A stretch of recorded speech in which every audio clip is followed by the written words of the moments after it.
बढ़ेंगे आज की एक और बहुत अहम डेवलपमेंट की तरफ। आपको याद होगा नाजरीन के खबर ये गर्म थी कि दत्ताखेल ड्रोन हमलों के बाद असाकिर पाकिस्तान ने अमेरिका से मुतल्लिक अपनी पॉलिसी जो है वो तब्दील करने का फैसला कर लिया है और ISI के सरबराह लेफ्टिनेंट जनरल शुजा पाशा एक सख्त पैगाम लेकर अमरीकी CIA के सरबराह लियोन पेनेटा से मुलाकात करने चले गए हैं। अखबारात पता ये दे रहे थे कि अमेरिका से ड्रोन हमले बंद करने, CIA के एहलकारों की पाकिस्तान में तादाद कम करने जैसे मसाइल पर दो टोक बात की गई है। ये खबर पढ़कर जो ख्याल फौरी तौर पर जहन में आया वो ये था कि बड़ी देर कर दी मेहरबान आते आते, और जो सवाल पैदा हुआ वो ये था कि हमारे असाकिर के कलूब में वतन की मोहब्बत 302वें ड्रोन हमले के बाद क्यों जाग उठी। इसे तो मौजूदा क़यादत के कमान संभालने पर ही पैदा हो जाना चाहिए था।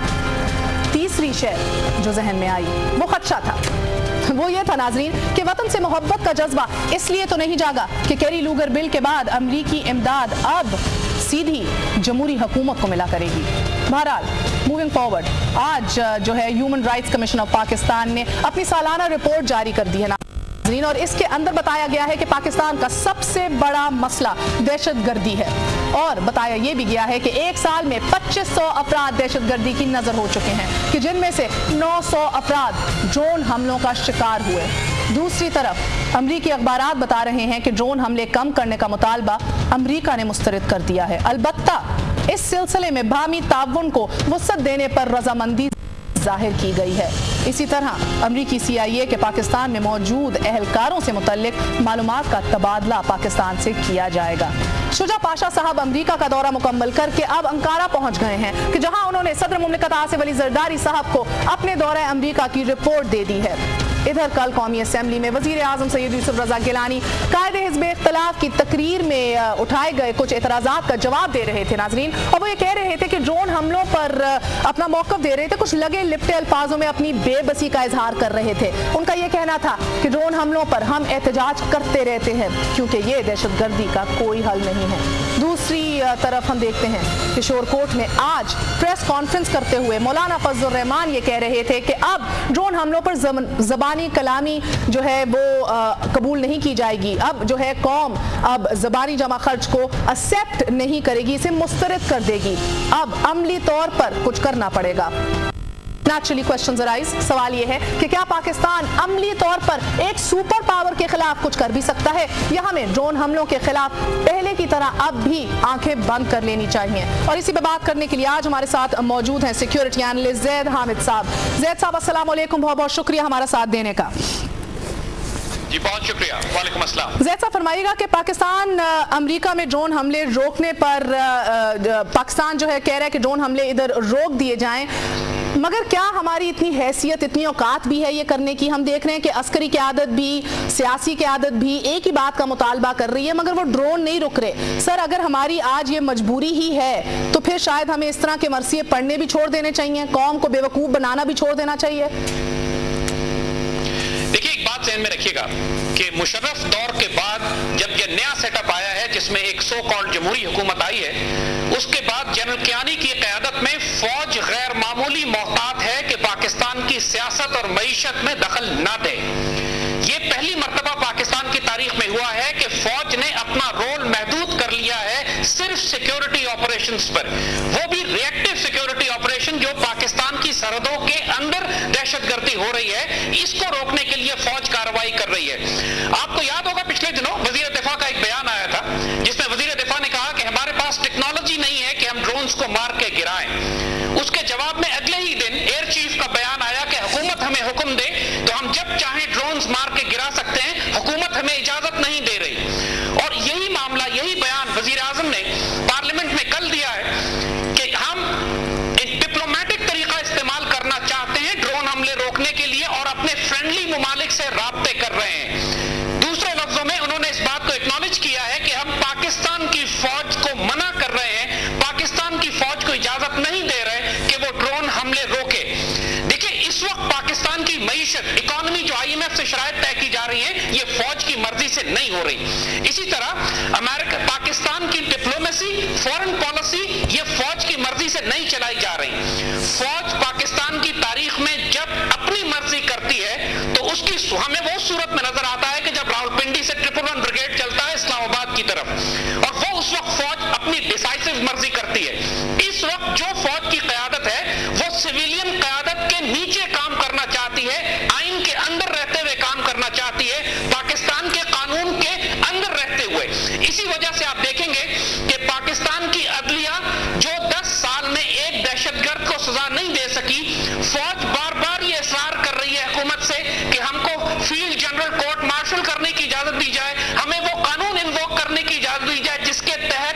दहशत गर्दों का कोर्ट मार्शल फौजी अदालतों में किया जाए, लेकिन हुकूमत इसकी इजाजत नहीं दे रही। सुप्रीम कोर्ट भी ये रियलाइज करती है कि एंटी टेररिस्ट कोर्ट्स दहशत गर्दों को सजा नहीं दे रही, उसके बावजूद फौज को इजाजत नहीं दी। अच्छा, एक सेकंड ज़ैद हामिद साहब, कतक कलामी आपकी बात से मैं ये समझ रही हूँ कि आज बिल्कुल क्लियर कर लें जी कि ड्रोन हमलों का जो ताल्लुक है ये फौज की क़यादत, एयरफोर्स, जब चाहे हम ड्रोन रुकवा सकते हैं, लेकिन इसका मतलब ये होगा कि फौज को लिटरली सिविल हुकूमत के खिलाफ बगावत करनी पड़ेगी।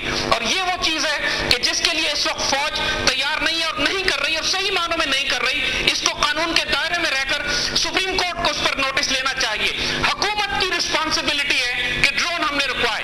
अभी जनरल पाशा जो अमेरिका गए हैं, लैंगले में जो उन्होंने वक्त गुजारा है, एक सख्त पैगाम दिया गया है। अगर कोई मज़ाहमत हो रही है इस वक्त अमेरिका के खिलाफ, तो ये हमें साफ मानना पड़ेगा कि वो ISI और फौज की तरफ से हो रही है। इस वक्त ISI और CIA के ताल्लुकात पाकिस्तान की तारीख में कभी इतने खराब नहीं हुए जितने आज खराब हैं। इन ताल्लुकात को खत्म नहीं किया जाएगा, लेकिन कम से कम शराइत पाकिस्तान की मर्जी के मुताबिक होनी चाहिए। अच्छा, ये बताइए ज़ैद साहब, नहीं कर रही, मुझे ये बताइए, आपकी, अगर मुझे इजाजत दीजिए ज़ैद साहब, आपको मेरी आवाज आ रही है? तो इसके बाद आर्मी सिर्फ रिएक्टिव सिक्योरिटी ऑपरेशंस करने पर मजबूर है। ये रियलिटी है ऑन ग्राउंड। अच्छा ज़ैद साहब, बकौल आपके रिएक्टिव सिक्योरिटी ऑपरेशंस कर रही है और आज फौज के अस्करी क़यादत के हाथ में नहीं है इन ड्रोन हमलों को रुकवाना। मैं आपसे ये जानना चाहती हूँ कि ड्रोन हमले बंद होने की सूरत में हम देखेंगे कि हम अमेरिका के इत्तेहादियों की सफ़ों से निकलकर अब दुश्मनों की सफ़ों में आ जाएंगे, दुश्मन जो है माने जाएंगे। क्या ये काबिले कबूल तो मैं नहीं कहूँगी, काबिले बर्दाश्त है पाकिस्तान के लिए? देखिए, कोई मसला ही नहीं है। इस बात को समझने की कोशिश कीजिए कि 1.5 लाख अमेरिकन फौज जो अफगानिस्तान में है, उसकी 84% सप्लाईज पाकिस्तान से जाती हैं, उसका 62% ऑयल पाकिस्तान से जाता है। हम उन सप्लाईज को एक हफ्ते के लिए बंद करें तो 1.5 लाख अमेरिकन फौज अफगानिस्तान में हलाक होती है। हमारे पास बहुत स्ट्रॉन्ग लिवरेज है। उसके साथ साथ चीन के साथ हमारे दिफाई ताल्लुकात अब इस मकाम पर पहुंच चुके हैं कि अगर एक तरफ हम F-16 ले रहे हैं तो दूसरी तरफ JF-17 थंडर के स्क्वाड्रन भी पाकिस्तान एयरफोर्स में शामिल हो रहे हैं। तो हम दिफाई मामलात में भी इस वक्त अमेरिका पर डिपेंडेंट नहीं है।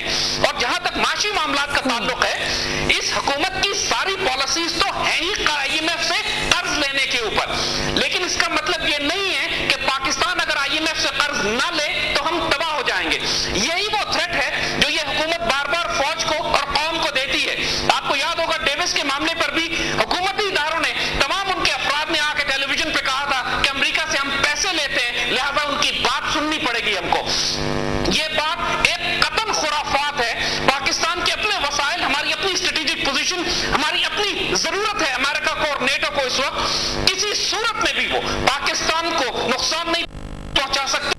हम अपनी शराइत मनवाने तो फिर इजाजत दीजिए मुझे एक छोटा सा वक्फा लेने की ज़ैद हामिद साहब, क्योंकि वक्फे के बाद हम आके पूछेंगे कि ये 335 अमेरिकन पर्सनल जो है, अमरीकी पर्सनल जो हमारी सरजमीन पर, आपकी और मेरी सरजमीन पर जो खुलम खुला फिर रहे हैं, वो आखिरकार कौन है? और आज तक हमारी चले सियासी क़यादत नहीं, अस्करी क़यादत को भी ये कैसे नहीं पता कि कितने अमरीकी पर्सनल पाकिस्तान में फिर रहे हैं, वो किस तरह की खुफिया एक्टिविटीज़ कर रहे हैं, ये जानने की कोशिश करेंगे। छोटे से वक्फे के बाद हमारे साथ रहिएगा। This is lots more to come.